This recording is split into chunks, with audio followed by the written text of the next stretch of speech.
Hey everybody, it's Ed. Before we start, I want to give a quick plug for my own bi-monthly book recommendations email. I'm in my 9th year of sending out one email every other month with 5, 6, 7, sometimes 8 books that I've recently read and that I highly recommend. It's a real kind of weird mix of books. Some of them are about the American West, some of them are about history, but there's also a lot of biographies, a lot of philosophy, just kind of whatever happens to capture my attention. I put it on the list, assuming that I like the book. And like I said, I'm in my 9th year of doing this. And if you want to see some of the recommendations I've put out, they're all on my website. You can go to mountainandprairie.com/reading or look in the episode notes here, and there's a link you can click through. You can sign up for the email if you'd like. No strings attached, just books that I like and that I recommend. Thanks so much.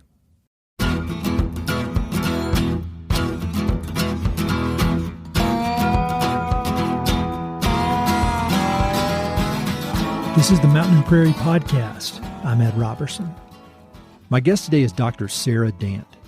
Sara is a Brady Presidential Distinguished Professor of History at Weber State University, and she's the author of one of my most often recommended books, Losing Eden, An Environmental History of the American West. She's also one of the featured historians in Ken Burns' newest documentary, The American Buffalo, which you can watch for free on the PBS website. Sara's work focuses on environmental politics in the United States, with a particular emphasis on the creation and development of consensus. And she's especially skilled at presenting complex, sometimes controversial topics in an engaging and fun-to-learn manner. In June of 2023, Sara updated and republished her book, Losing Eden. She added some chapters, revised some of the content, and added lots of maps, photos, and additional resources. She somehow managed to make one of my all-time favorite books even better. For anyone who's looking for a thorough yet fun-to-read overview of this complex region known as the American West, I can't recommend it enough. The book provides a solid foundation and acts as a launching point to dig into whatever specific time period you may find interesting. Longtime listeners will remember my first conversation with Sara back in 2018, in which we discussed the early phases of North American environmental history, the tragedy of the commons, conservation versus preservation, and much more. In this conversation, we focus mostly on recent environmental history, including the historic environmental legislation of the 1960s and 70s, legendary Senator Frank Church, and the backlash to environmental regulations that led to movements such as the Sagebrush Rebellion. We also talk about Sara's life-changing Alaska adventure, the value of wild places, her experience working with Ken Burns, book recommendations, and much more. I always enjoy my visits with Sara, and I can't thank her enough for how generous she is with sharing her time, wisdom, and expertise. I'd encourage you to pick up a copy of the new Losing Eden, but in the meantime, enjoy this conversation with Dr. Sara Dant.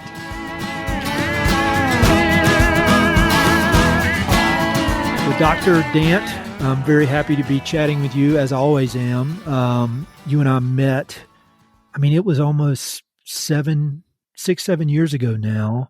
And I've just always been so thankful how kind you are to me, because you're such a pro at all this stuff about the American West, and I'm such a perpetual amateur.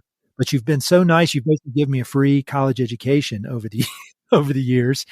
And your book, Losing Eden, has been one of my favorites since we met. And I've recommended it time and time again. When somebody wants a great history of the West, that's the one I recommend. And then you go and update it and make an even better version, which I didn't think was possible. And so that's the occasion for me and you talking, is the new book. So I'd love to just start out with, why did you decide to re-release this book? Because I love the new version. Well, thank you, Ed, and thank you for this opportunity. And I will also say, by the way, checks in the mail for all of those lovely things that you said about me in public. I super appreciate that. It's been my real pleasure, and I always enjoy talking to people about the West, about this region, because I think a lot of times it ends up in films, it ends up in Louis L'Amour books, and it is this kind of grossly exaggerated, strange myth reality combination that sometimes bears some resemblance to actual history, but often doesn't. And so the opportunity to be able to talk to people like you and to your listeners, to me, is just a real treat. So, first and foremost, thank you for this incredible opportunity to come back to Mountain and Prairie. The book itself is something that to me has been a real labor of love. It's, as I've said, it's my Valentine to the West. But one of the things I felt like the initial version of this book really lacked were two basic things. One was more my voice, which as I've gotten older, I've become more confident in asserting. But the other thing I wanted to do, as you well know, one of the central questions that I visit throughout the book is the question of at what cost. And we can talk about that more. But I felt like perhaps I hadn't done as good a job investigating that in greater detail as I moved through the environmental history of the West in the initial version. And I wanted to make sure that I was doing a better job, making things more inclusive, looking at the at what cost question from as many perspectives as I could. And so I hope, at least, that definitely comes out in this edition of the book. Yeah, it definitely does. And I remember in our first conversation many years ago now, some of the things that we talked about on the podcast and about, that idea of at what cost, I noticed, more of an emphasis on that. So could you expand on that a bit about that question and how that kind of guides some of your thinking on these topics? Sure. So one of the things that, let me start with this actually, because I think some people think, what in the world is environmental history? Is it just, people chaining themselves to whales or whatever? And when we're talking about environmental history, we're talking about a way of looking at the past that shifts the focus away from wars and politics and toward the relationship between people and nature over time. So history is the study of change over time. Environmental history looks at the relationship between people and nature and how that changes over time. And so to me, it's really important that when we're talking about our interactions with nature over time as humans, we're not pointing fingers and saying, well, you screwed up and that was a huge mistake, but rather we're talking about at what cost. These were the decisions that were made in the time by the people of the time using the best of their ability. What can we learn from that? What happened to the natural world as a consequence of those choices? What happened to individual groups? What happened to our understanding of our relationship with nature? All of those things to me are far more important and relevant, because one of the things I really try to do when I write history is make the past relevant to the present. If the past is just a whole bunch of dates and constitutional amendments that you're asking people to memorize, then it doesn't have any relevance or meaning for the present. And to me, that isn't very valuable. What I want people to see is, here are things that have happened in the past. Here's how we dealt with them. Here's what the consequences of that were. And how do we then understand where we are in the present and what our choices here in the present might mean for the future? And that was one thing that I really loved about this book, is that you really do explore both sides. The thing that comes to mind, just the first thing that pops in my head, one of many examples, is when you're talking about the spotted owl controversy in the Pacific Northwest. And you talk about how, obviously there was a threat to this species, but then you also talk about it from the other side, that some of the environmental activists were, very dismissive of people whose entire livelihood was wrapped up, the individuals whose livelihood was wrapped up in the timber industry, and kind of being dismissive, like get a new job or do this and that. And so I always want to stress to people that I feel like the book is not, you equally explore both sides of arguments and ultimately just show how complex all of it is, and that there really is no, in a lot of these issues, there's no exact right and wrong or good guy and bad guy. It's super complicated. Am I correct in that analysis?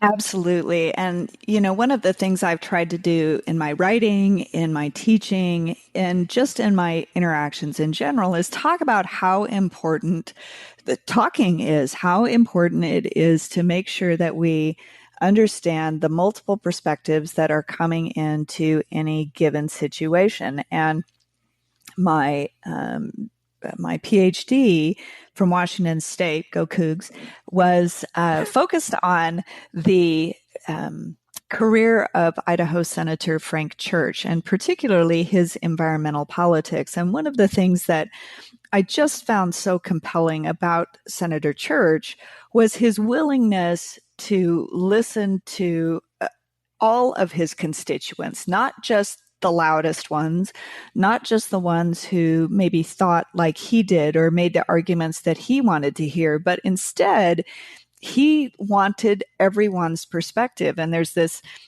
wonderful story. I actually tell it at the beginning of an article I wrote about his efforts on behalf of wilderness.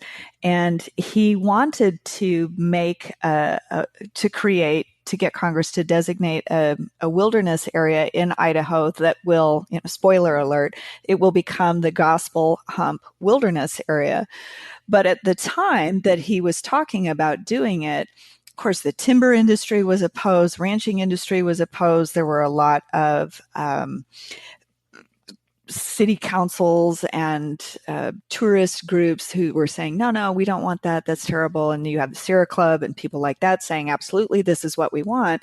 And so he convened a meeting of all of these different constituent representatives in, of all places, Grangeville, Idaho, which is the center of pretty conservative Idaho. And there were reports that there was actually a pickup truck in the parking lot with a gallows and an effigy of Church swinging from that gallows in the parking lot. And Church brought all these people who did not like one another together in a room. And he said, look, I'm interested in exploring the possibility of a wilderness area here. And I'd like for us all to work together. And everyone from every side, chambers of commerce, ranchers, Sierra Club people said, absolutely not. We're not going to work with them. And Church's response was, look, I'd like to put a wilderness area in here, and I'd like to have you all help me. If you don't, I'm just going to arbitrarily pick some boundaries. But if you do, I'll adhere to what you want. And so these naturally opposing groups very grudgingly sat down, started talking, and what they very quickly discovered was that what they had in common was far greater than what they had different from one another. And the timber industry representatives were willing to say, actually the tree content and density in this particular area is just not that great. That would be okay for wilderness.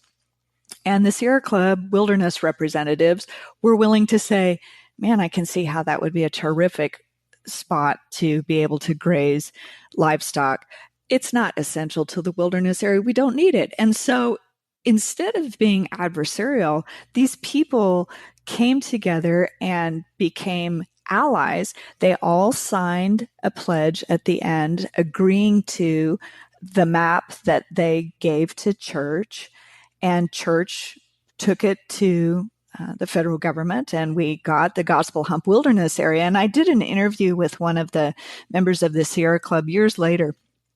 And he said, if you had told me going into that meeting that I would still be friends with some of those people today, I would have called you a big fat liar. But in fact, the truth is I still am in touch with some of them. So, it's that kind of model where if we can have civil dialogue and talk about what the issue is and what our concerns are and where we might be able to give, what you find is, and what I find over and over again, is what we have in common is far greater than what we have in difference. I completely agree. And that's actually one of the reasons I started this podcast a long time ago, is because I was in the real estate business selling ranches, and I was working with a lot of ranchers, and I also lived in Boulder, Colorado. And I would be out. I remember one day I was out and I was talking with a rancher who, if you were to write out his, kind of a sketch of who he was, extremely far right wing, Trump supporter, the whole deal. And then I would come home to Boulder and my next door neighbors on the far other end of the spectrum, and what I would call a militant environmentalist, and definitely not voting for Trump. But what I realized was that when it came to land and conservation, these two people shared probably 75 to 80% of the same views. And I felt like I was in this weird position to be able to see that. And, so anyway, I completely agree. So, how do you feel as you have all this historical knowledge and you have all this context that allows you to, make good kind of judgments about where we are. And first of all, how do you feel about commenting on current events? And then if you do feel comfortable commenting on current events, where do we stand now? Because it seems like the days of politicians like Frank Church are disappearing very quickly, if not already gone. Well, I would say that you're right. We're in the middle of, and I'm not saying anything revolutionary here. We're in the middle of a pretty radically polarized political environment for sure, and people's unwillingness, and I'm not casting aspersions one direction and not the other. Both sides equally share this problem. People's unwillingness to talk, to come together and create understanding and dialogue, that to me is tremendously frustrating. And one of the things that stood out to me as I researched Frank Church and his environmental politics was how bipartisan environmental legislation was in the 1960s and 70s.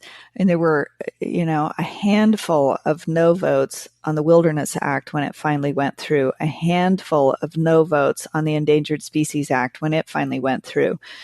Those acts today can start a fight in an empty bar, but they were not left or right. They were just American. And I would really like for us to find our way back to that kind of dialogue, because the truth is everyone needs clean air. Everyone needs clean water, and a healthy environment, which makes every one of us actually an environmentalist, not the political label, but people who are genuinely concerned about the world around them and the condition in which it currently sits and where we're headed, particularly with climate change.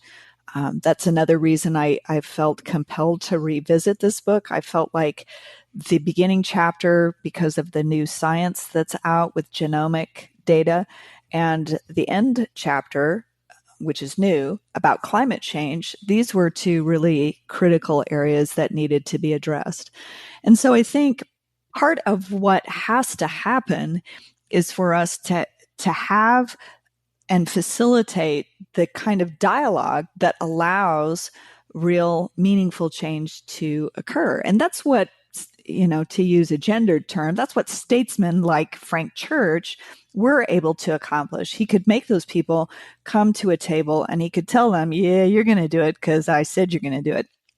But that statecraft, I worry, is in short supply right now. But I will say I do remain hopeful and optimistic. And one example lies just to the west of me where I'm sitting now. So I'm in Ogden at the foot of the Wasatch Range, and sprawling out to the west is the Great Salt Lake. And many of your readers, you may have read the article that came out earlier this year that said if there were not significant and radical changes made to the way that water is put into the Great Salt Lake, then the Great Salt Lake would be completely dry in 5 years. That's an astonishing finding. Mm-hmm. And I think for a lot of people, it's a wake-up call. The Great Salt Lake is a true basin lake, meaning that water comes in but does not flow out. And it's one of the reasons why it's so salty. It concentrates the water that comes in. But of course, here along the Wasatch Front, like so much of the rest of the West, we've engaged in extensive irrigation and water capture, which has prevented that water that normally fed the Great Salt Lake from actually reaching its destination. And so the consequence has been, over the last several years, decades, the lake level has been dropping. And as it drops, it exposes more and more of the lake bed and all of the toxic chemicals that have settled there.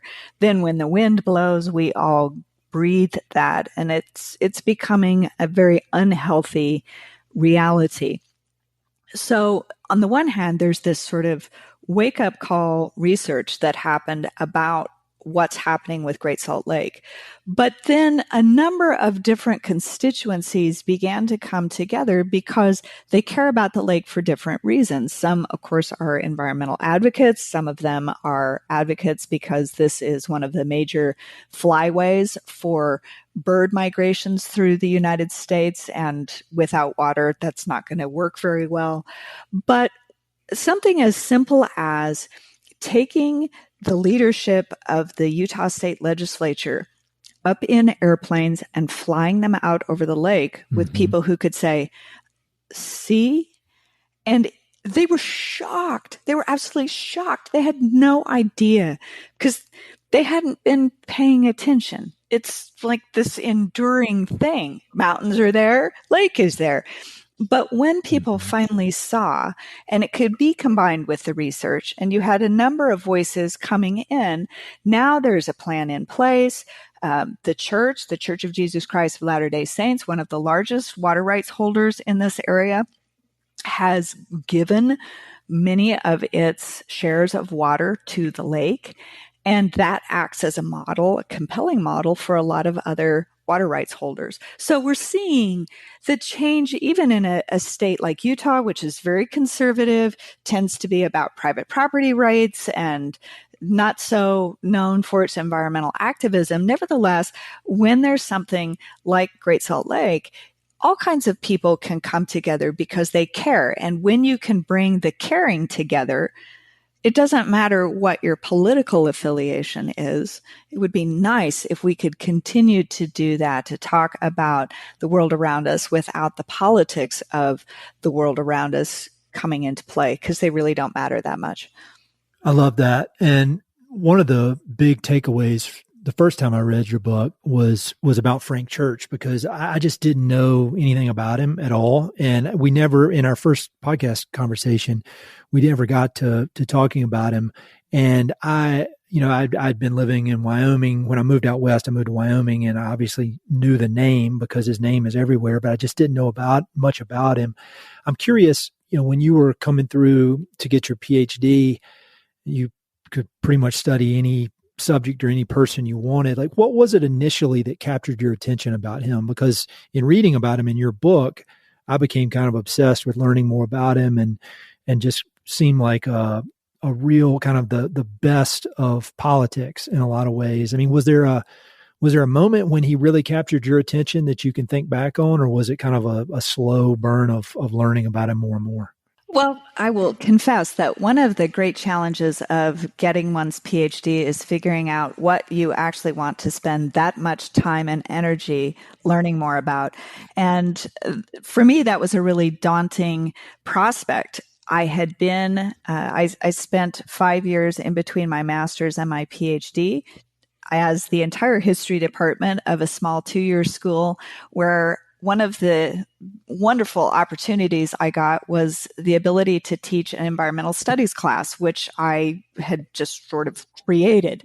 I team taught it with the geography professor, and we would do things in class, and then we would take students out backpacking, river running, exploring southern Utah, which was where the 2-year school was. It was in Price at College of Eastern Utah. And so I developed this real love and affinity for the natural West at that point, but I didn't know how to put that together with an academic subject. And my mentor professor at Washington State, go Cougs, is Leroy Ashby. And he had just finished, he had co-authored with Rod Grammer a huge biography of Frank Church. And they had explored Church's politics, his early dove stance on Vietnam, all of the political machinations that had gone into a 4-term career for him. But as Leroy conceded to me, we really didn't do much on him with the environment. And so I said, well, do you think there's stuff there? And he said, Sara, I've seen the material. I know there's stuff there. So I was like, okay, I can see my way to actually making this project work. But my great fear as I began to do the research and explore this man's legacy was I'm going to discover that what seemed like a good guy on the outside, well, here's all this seamy underbelly yuck stuff. And I can happily report that it's not there. What Church presented as this honest, straightforward, consensus building, bring people together politician, that's who he was. And to me, that was really inspirational to be able to find someone doing real good. Because I'm enough of an idealist and Pollyanna that I wasn't sure that existed. And so to have that affirmed in such a positive way in a field that I find really valuable, that was kind of the win-win situation that made my dissertation process and a lot of the writing that I've done since then really enjoyable and rewarding and fulfilling.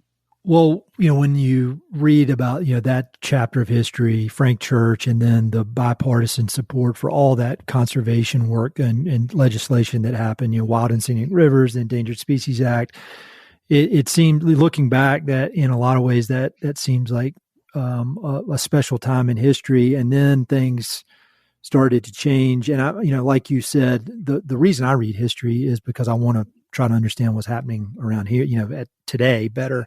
And I feel like your descriptions of the former Secretary of Interior, James Watt, and kind of the tactics that he took of using, and these are my words, not yours, but trying to divide people and focus on, the bad side of things. I feel like that started kind of a new phase. And I didn't know anything about James Watt until I read it from your book. And so I imagine there are a lot of people like me that don't. Could you give a brief sketch of who he was and kind of some of the tactics that he used to wield power and influence? Sure. So, and James Watt just passed this year. I saw that. Yeah. Yeah. And so James Watt was part of, and I'm certainly not going to give him the full blame or credit, however you want to assign it. He was part of a pendulum response, I think, in reaction to a lot of the change that had happened during the 1960s and 70s. A lot of these environmental reforms, as you were saying, wilderness, wild and scenic rivers, the Endangered Species Act. And I would just like to point out that the Endangered Species Act was signed into law by Richard Nixon. That sometimes just blows people's mind. But that heyday of environmental legislation almost predictably produced a backlash against it. For one thing, in order to regulate with the EPA and environmental quality, all of those things, that requires significant federal oversight. And that is accomplished through the expansion of the federal government. And there are a lot of Americans who don't like that, who don't like lots of government. And that was, in fact, one of the pieces that Ronald Reagan pushed hardest when he campaigned in 1980, as he said, the problem, let's see, how did he put it? The problem is not too much government. The problem is government. He was better at that than I was, but it was this attempt to really cut back on what many Republicans thought was federal bloat, that there was just way too much oversight, regulation. Let's go back to that more Jeffersonian, laissez-faire, hands-off, let the economy run itself. Let's not have too much government oversight. And that extended to the environmental movement too, because for a lot of business, the advances of environmental legislation had cost them money. You can't just dump your pollutants into the local river. You can't just belch gross smoke into the air. It had cost them money to put scrubbers on their smokestacks, to clean their emissions before they discharge them. And so that frustration with regulation led many of them to support calls for more limited government, funding for campaigns like Reagan's. And Reagan won big in 1980. People were frustrated. He asked a really powerful question. Are you better off now than you were 4 years ago? And a lot of Americans were saying, yeah, no, we're not. Mm-hmm. And unfortunately, what that also did was create this economy or environment, a sense that you couldn't have both, that there was this choice. And no one, I think, perhaps sort of made that more evident than James Watt. James Watt was appointed by Reagan to be the Secretary of Interior. Secretary of Interior is in charge of, at least in terms of public lands agencies, they oversee the National Park System, the National Park Service, the Bureau of Land Management, and the Fish and Wildlife Service. So three of the big four, remember the Forest Service is in the Department of Agriculture, but three of those four land management agencies now had a Secretary of the Interior over them who's actively trying to dismantle a lot of federal regulation because, in that political mindset, it's too cumbersome, it's too restrictive, we don't like it. And so he was going to try to throw open a lot of the public lands that had been set aside for mining, exploration, exploitative uses, because that's, of course, what many businesses were arguing. And there's a stunning map. If we were doing this visually, I would throw this up, because every time I put this map up, people are just gobsmacked by it. There's a map of the public lands of the United States, and it shows just an outline map of the U.S. and the states. And then within each state is a contrasting color representing the public lands in that state. And what you see is this stunning differentiation between the 11 states of the American West and the rest of the country. The 11 states of the American West, on average, have more than half of all of their lands are federal, are public lands, are managed by the United States government. That created a real resentment of the federal government. Not that Westerners haven't long resented the hand of the federal government, but in particular, it inspired a kind of states' rights uprising that was called in the 1980s the Sagebrush Rebellion. And James Watt and Ronald Reagan both really fed into that, because states' rights, rather than oversized federal government, played really well to that particular constituency and that voter base. When I hear that, I mean, I'm not at all an expert, but it just seems to me that the people involved in that, they recognize, they almost found like a little glitch in the system, and they saw this as a way to accumulate power. And it seems like it was more of a power accumulation tool than actually something that they really, really cared about.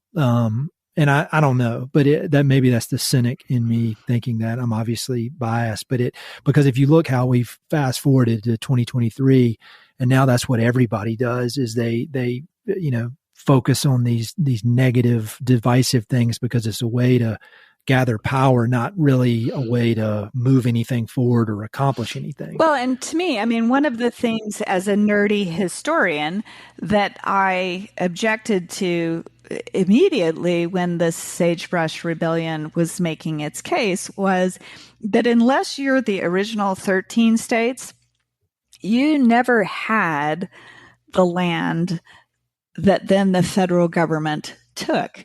That's not how it worked. If you understand basic American history, you understand that the United States is created in 1783, and the federal government acquires the Louisiana Purchase, the Oregon Country, the Mexican Cession, the Gadsden Purchase, and goes through the process of creating the states and designating those lands within the states. But they have been originally federal lands out of which the states are created. So the sagebrush argument that somehow we need to take back what has been stolen from the states by the federal government, that's just an ahistorical argument. It doesn't have basis in fact. And the other thing I will say is that I've actually recently spent some time having to talk to people about the basic realities of public lands, because I find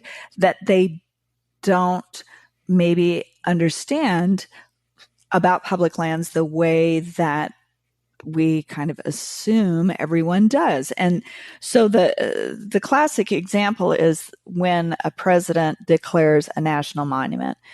And, in the previous administration, Trump shut down a whole bunch of national monument designations that Obama had put in place, including one here in Utah, the Bears Ears, but also then reaching back in time to Grand Staircase, et cetera. And the argument that was put out about in opposition to, for example, the creation of the Bears Ears was that it was stealing 1 point however many million acres of land and putting no trespassing signs on it. And it's like, oh my goodness, that could not be further from the truth. The president does have the authority to declare a national monument as a consequence of the 1906 Antiquities Act. But all the declaration of a national monument is a redesignation of extant federal lands. So the Bears Ears took existing Bureau of Land Management and Forest Service lands already in the hands of those two land management agencies and redesignated them as a national monument. Nobody lost their private land or their ranches or anything like that. It was a redesignation of federal lands. The same thing happens with wilderness. When wilderness areas get designated, people aren't losing their farms or something like that. There are already existing federally controlled and managed lands that are getting redesignated so that their management is being defined in a different way. But that's it. And I find over and over again, people are shocked by that. Wait, what? I thought they were taking land from individual citizens. No, the federal government cannot do that. Do you find that it soaks in when if you're able to have a conversation with these people? Does it soak in to the point that they understand, or is it, does it just go over some of their heads, or some of them refuse to listen? I mean, does it seem to be effective when you explain this stuff? It does, and that's one of the reasons why I do it. That's one of the reasons I wrote the book. It's one of the reasons why I want to do podcasts like this with you, is because if people really want to know, if they'll ask the questions and we can talk and go back and forth, and they can say, well, but I heard that and I thought this. And you can say, well, actually, that is correct. And so if we understand that, but what that means is this, then you get real conversation. It goes back to what we were talking about earlier. That idea of creating consensus comes from having dialogue. When I teach my environmental history class, one of the books that I've had them read the last couple of times is a book by Miriam Horn called Rancher, Farmer, Fisherman. Yeah. And it's It's a book that looks at 5 different individuals, and it's not perfect, but it's a really good examination of 5 different individuals: a rancher, a farmer, somebody who's navigating along the Mississippi River, a shrimp fisher, and then a deep sea fisherman.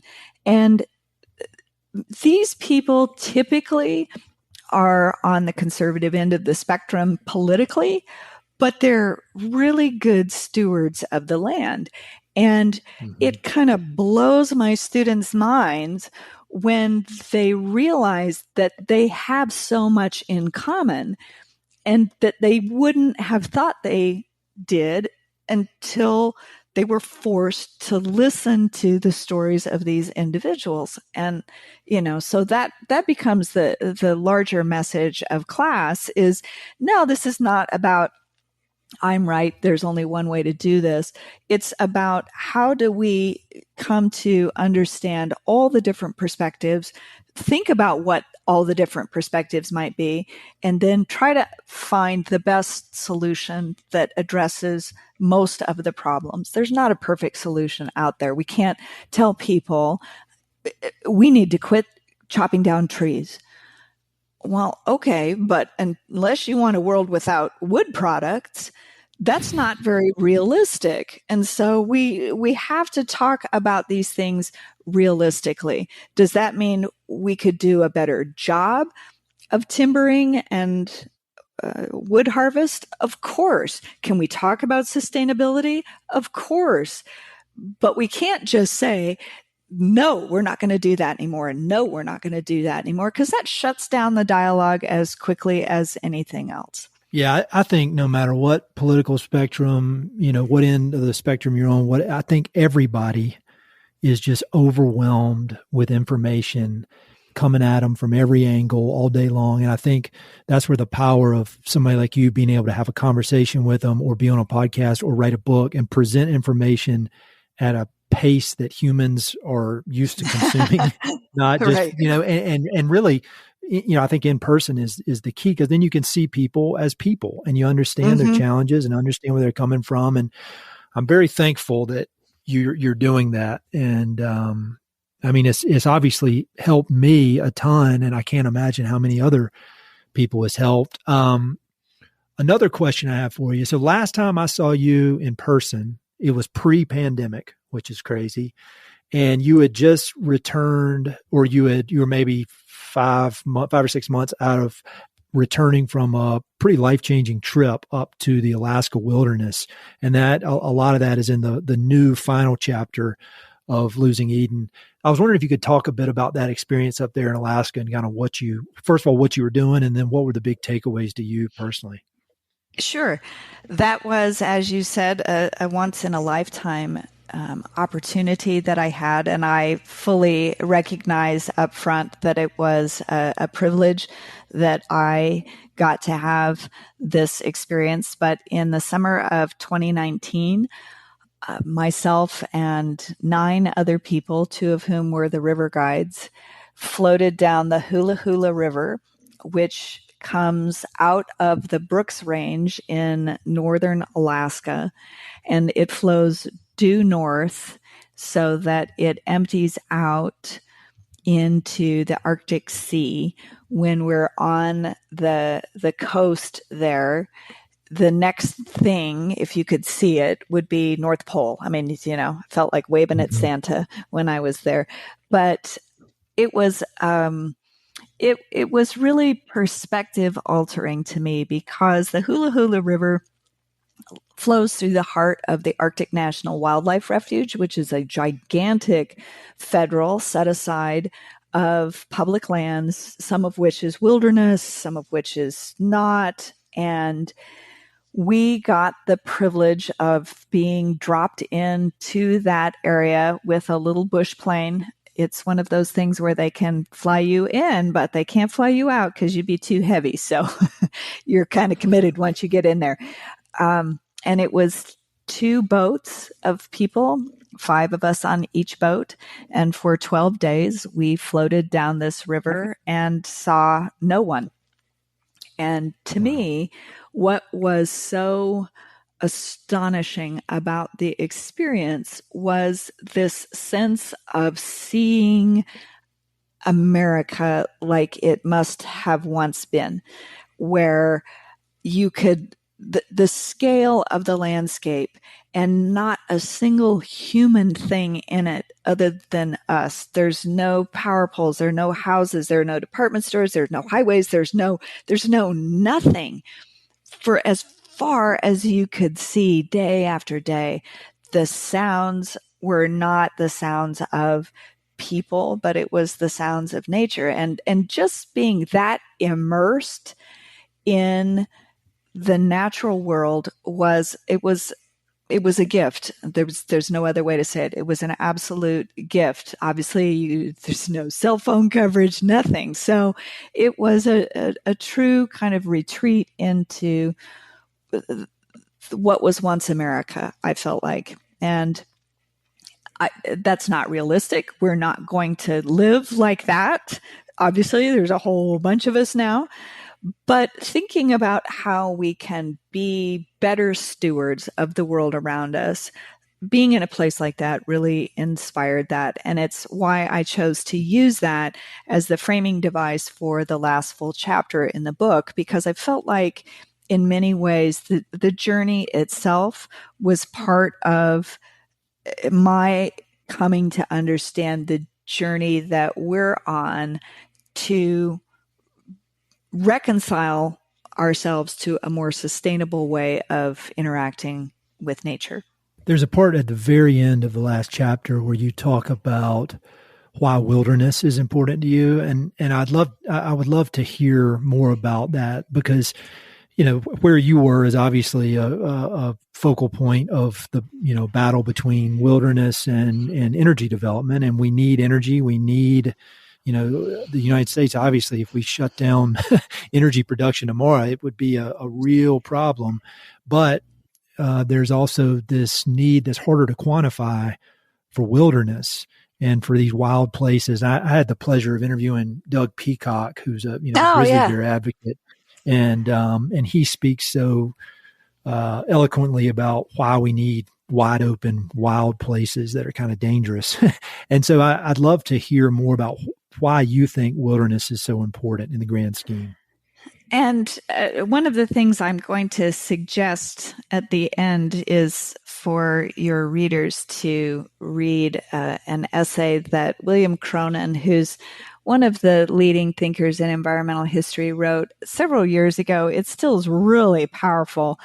And the essay title is called The Trouble with Wilderness.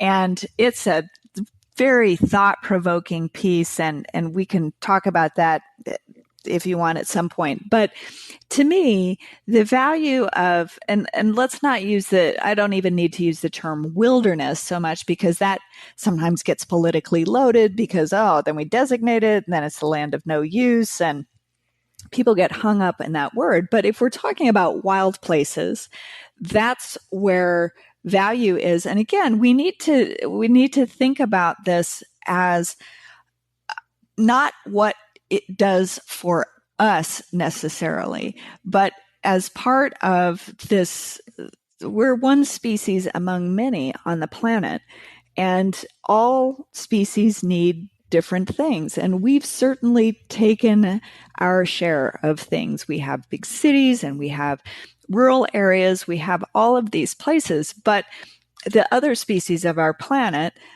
need their spaces too. It's what Aldo Leopold talked about with his land ethic idea, that there has to be an understanding that our place in the world carries with it an obligation to be good to the rest of the world, because we have such capacity to change it. We have, in some ways, then an obligation to protect and ensure that we don't pave every last little acre.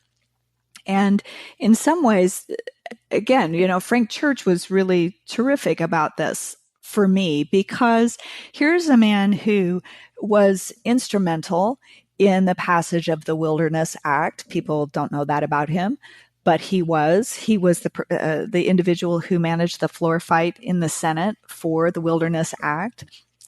Morris Udall and Stuart Udall both had said that if it weren't for Frank Church, there wouldn't have been a Wilderness Act.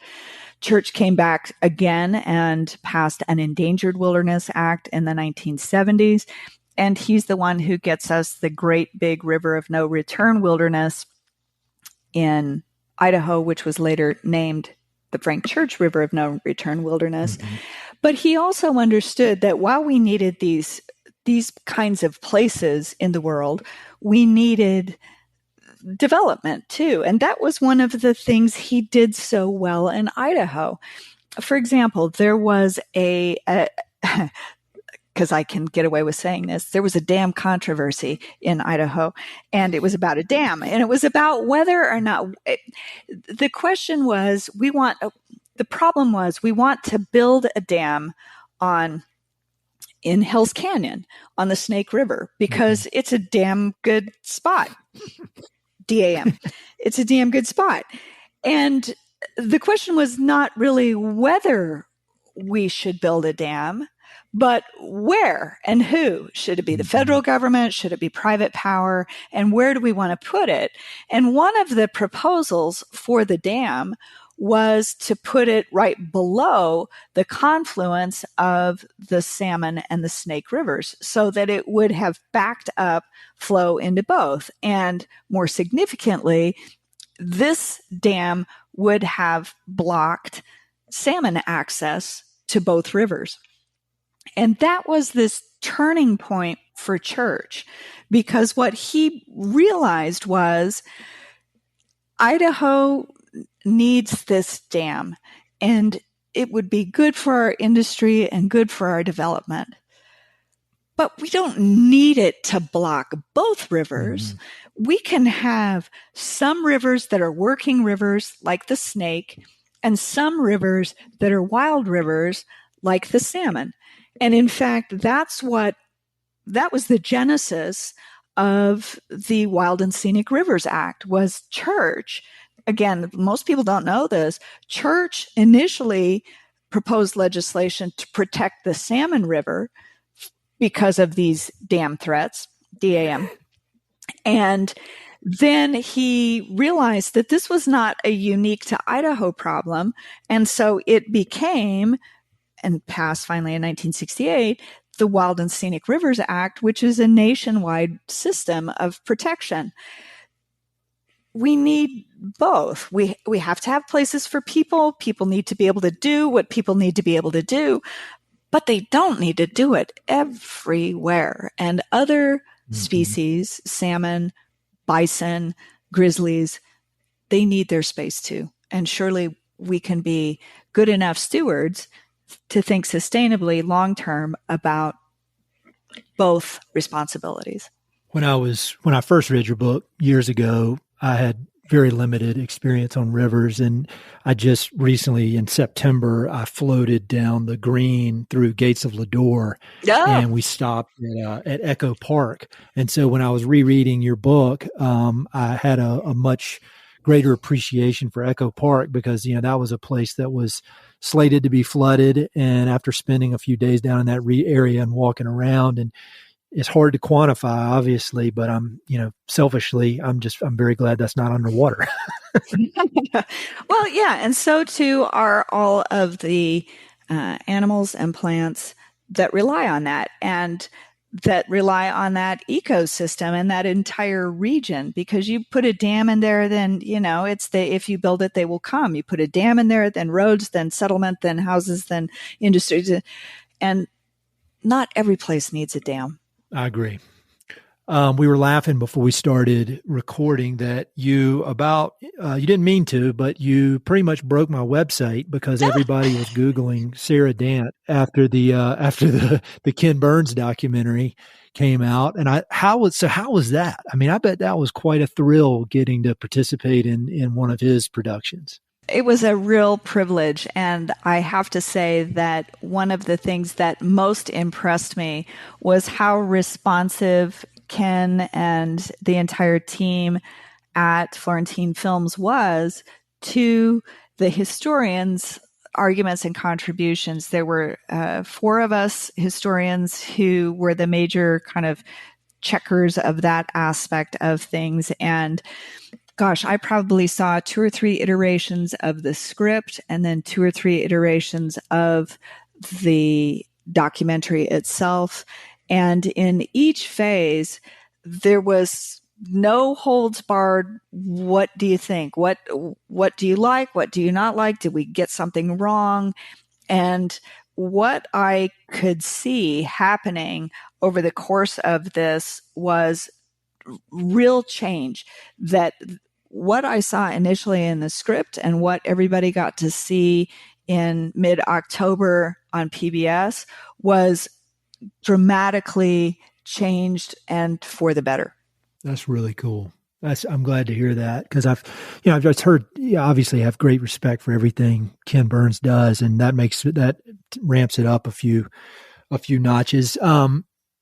This is kind of an out there question, but you've spent so many years going so deep into history, and history, I think in general, it's kind of a slow moving subject. I mean, it takes a while to dig into the depths of it and really to get down to the nitty gritty and understand it. But has there been anything over the last few years or even few months that you've learned something significant and you're like, well, I did not know that, and I can't believe I didn't know it, even though I'm a professional historian? Whether it's a fact or an idea, does anything come to mind as something that you've either learned or something you've changed your mind on, kind of because you're obviously, you love learning this stuff and there's the excitement to it, but I don't know how often it is that you would be surprised. Does anything come to mind? Well, certainly in the process of working on the Buffalo documentary with Ken Burns and the others, it was important to all of us, that all the historians, that we ensure that the documentary, while it's called The American Buffalo, so that's the major focus, that the discussion of this species' flirtation with extinction was not unique, but was in fact of a larger piece. And I have been coming to know, and if you read, and you're going to ask me at some point what books I'm going to suggest, and certainly one that I would suggest to people is Dan Florey's new book, Wild New World, the epic story of animals and people in America. And one of the things he talks about is the wildlife destruction, not just of buffalo, but of, pronghorns and grizzlies and elk and every kind of species that we could find to commodify in the market flirted with extinction. And there's no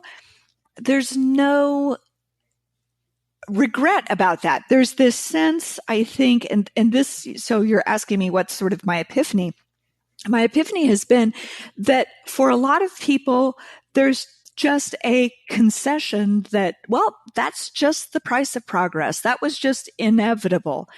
And it's astonishing to me that as a people, we were willing to participate in such a wholesale destruction of wildlife. And Flores has a line in his book at one point where he says that the destruction of wildlife in North America in the late 19th century is greater than any other slaughter discoverable in human history. And Ken Burns really picked that up. He said that 2 or 3 times in our meeting. I keep hitting this line. And so it was one of the reasons why the historians kept pushing, well, yes, so you need to make sure that you at least mention, there were passenger pigeons by the billions, and we got rid of every last one of them. There were Carolina parakeets. There were all of these species. And because they found some niche value in a market economy, we wiped them out in the name of making money. And it happened because there was no will on the part of the people or the federal government to stop it. There's no effort until we get into the 20th century to say, well, now just wait a minute. Let's pump the brakes on this a minute, because we're going to lose everything we've got. And the Great Plains are going to be nothing more interesting than a parking lot if we don't take care. And so to me, that was this sort of heart-wrenching discovery, realization, coming to Jesus, understanding. But at the same time, so, it's again me, I'm hopeful, I'm a Pollyanna, but I'm also so proud that as a nation, we did something about it. And we do set aside parks, and we do set aside wild rivers, and we do set aside wild places, and we do pass the Endangered Species Act. When we look at the current UN reports on species biodiversity, it's sobering. Mm-hmm. But North America is doing better than most other parts of the world. And, I think you got to give the United States a little credit and the American people a little credit for that. And Frank Church too, while we're at it. Yeah, I'll second your recommendation for Dan's book. And that was one of the things that really stuck out to me, is just the power of economic forces and how economic forces left unchecked can be more powerful than you could ever imagine. And I think that's a real easy thing to understand when you start thinking about millions and millions and millions, billions of animals killed and eliminated from the face of the earth, even on a species level, because of economics, unchecked economic power. And, I don't know. I graduated with a degree in econ. I've got an MBA, the whole thing, but I think there's obviously some great things. Economic forces can be very, very good, but like anything, they got to be checked. So, can you give me more book recommendations? And I'll say, in your book, one of the many, many things I love about it is at the end of every chapter, you have a long list of further reading where you can dig deeper, and whether it's articles or specific chapters or full books. And I'd love to hear, they don't even have to be about the West, but any books that come to mind that you have read recently and would recommend to the listeners. Sure. And I appreciate you pointing out the suggested readings, because that was an aspect of this book that I really wanted to make fulsome, and also to make sure that what was listed there was accessible, readable, and in digestible amounts. I resent when the suggested readings is 50 books, right? Yeah. And it's like, okay, you know what? I'm not, bless your heart, but I'm not going to do that. So a lot of these are articles. As you get closer to the present, particularly when we're talking about climate change, there are even websites and links, definitely. And in the opening chapter, where I really did try to fundamentally retell the story of people coming to North America, because wow, just in the last couple of years, the science that we're beginning to understand is pushing populating human species into North America back in time. And there's some terrific science out there. So there's some links to that in the suggested readings as well. So I certainly think that your readers would find Wild New World compelling. Another book that I have read in the last couple of years that I found my students responded really well to, and that I definitely responded strongly to, is a book by Rosalind Lapierre. She actually appears in the Buffalo documentary of Ken Burns, and her book is called Invisible Reality: Storytellers, Story Takers, and the Supernatural World of the Blackfeet.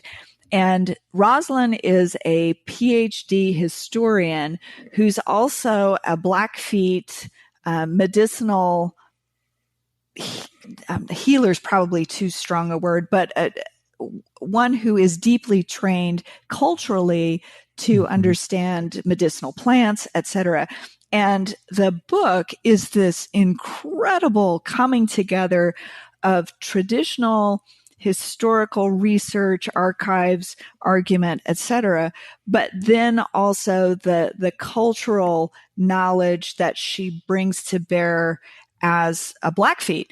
And wow, it's just kind of mind-blowing, I think, for a lot of people who have not thought about the way that people live and interact with nature. This is a very fine-grained way to understand how this particular group in this particular place relied so deeply and connected so deeply to the world around them. So I would definitely recommend that.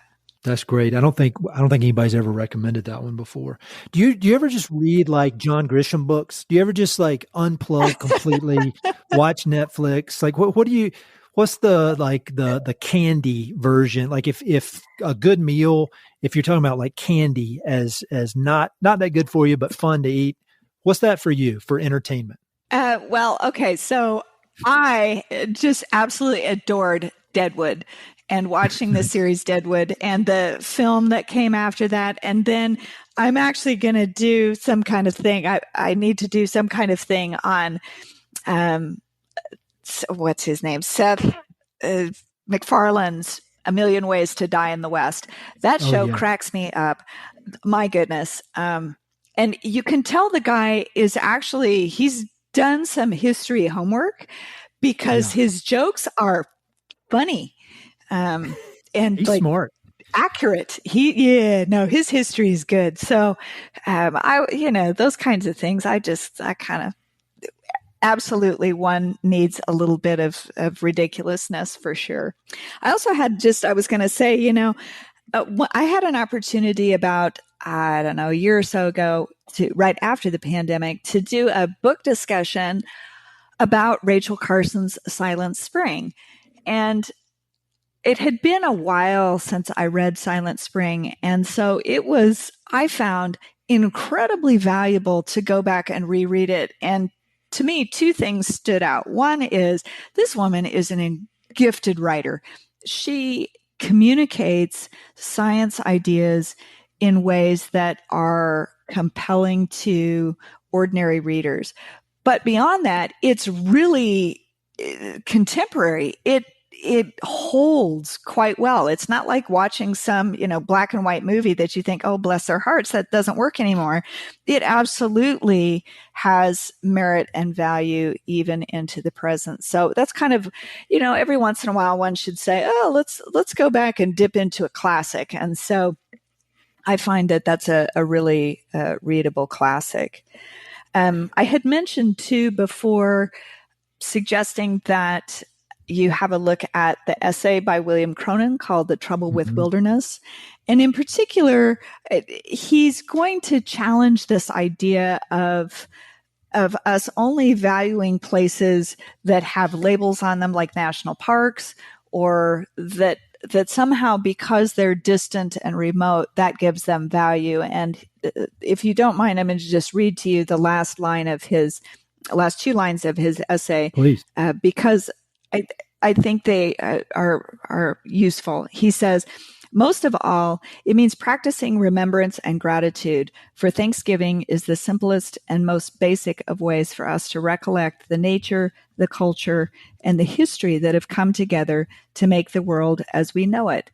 If wildness can stop being just out there and start being also in here, if it can start being as humane as it is natural, then perhaps we can get on with the unending task of struggling to live rightly in the world, not just in the garden, not just in the wilderness, but in the home that encompasses them both. Oh, wow. That's powerful. Thank you for reading that. Yeah, you're welcome. Really and the first time I read this essay, infuriated me. And it did. I was really mad at him for questioning the value of wilderness, but he's got some really great points, and it's a good thinking piece. Whether you agree with him or not, he's going to make you think in the course of this essay. So those are some things I would recommend.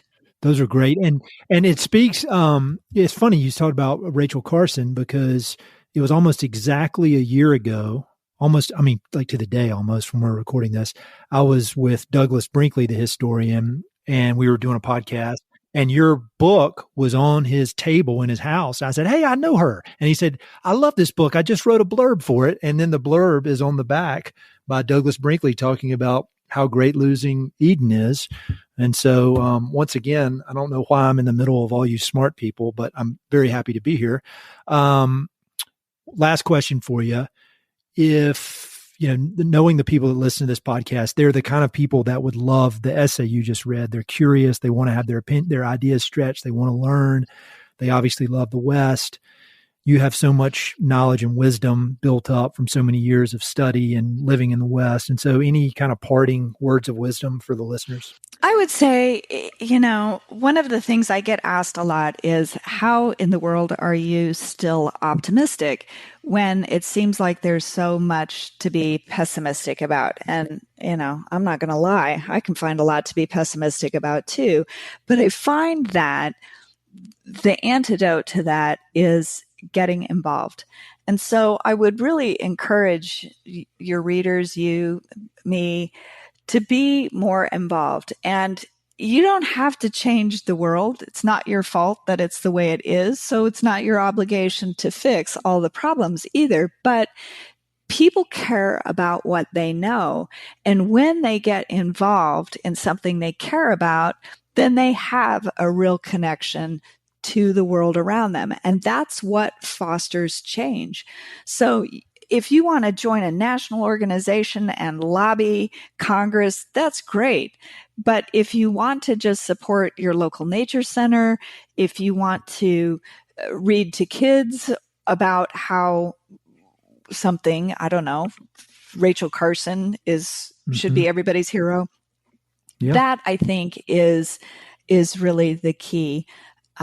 There's a wonderful website called it's overshootday.org, and it talks about, again, here's sort of why we're having environmental problems, but then here's what you can do about it. And here's what you can do about it at a big scale, at a small scale. And, it's the line of Greta Thunberg that what we need more than hope is action, because once we begin to act, there's hope everywhere.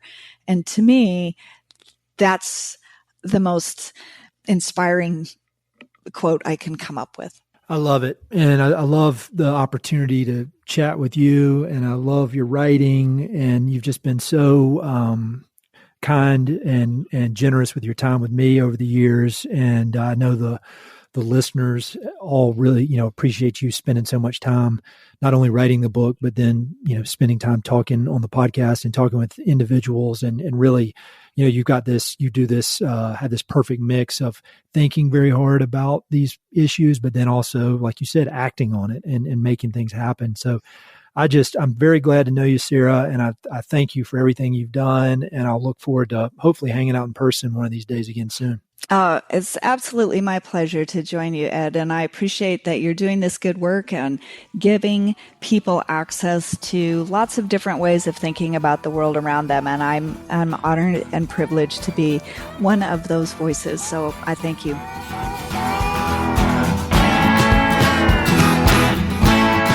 Hey, it's Ed again.